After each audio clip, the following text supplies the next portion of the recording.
before they found them, or the mom's dead and you have to pull the baby out, like, and all these early births, like, those children often enough survive. So it's like, I don't really see where abortion is justified, even if you use the mother as like, oh, the mom might die. Sometimes women cannot handle having children, or they can't raise a child, or the foster care system is very corrupt. I knew a woman, her name was Amanda. She had a highly abusive partner. He was beating her up. He was about to kill her. And the area she was with had a lot of terrible foster parents that were horribly abusive to their child. There were like at least daily rape cases of girls as young as 4 to 5 years old. So this woman, her husband was beating her. He was abusing her almost every single day, and her children. Now this woman got pregnant again. Now Amanda aborted her child because Amanda knew that was the only decision she had. If she gave it up to a foster care child, some sicko would adopt her child and do horrible things with it, even if that child was a boy, because that stuff happened to boys too. Yes.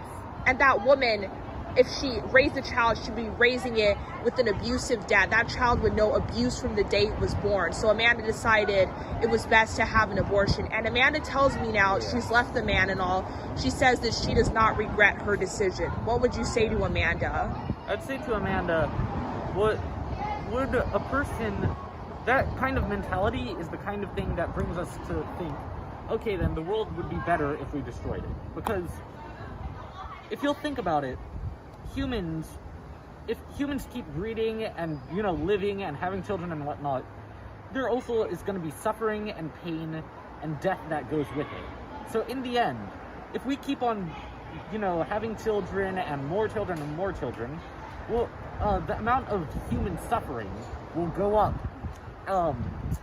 directly corresponding to the number of children who are born, or who live, you know. And so that's really comes to the, well, if you kill all humans at once, then there will be no more suffering. You know, like, it's a paradox, but at the same time, it's sort of valid.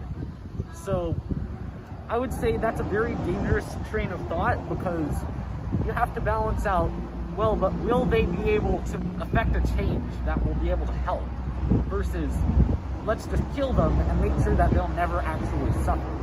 Do you see what I'm trying to say? Because that's the kind of robots should kill us all mentality that gets things like Age of Ultron and Terminator and whatnot. That's why those are such big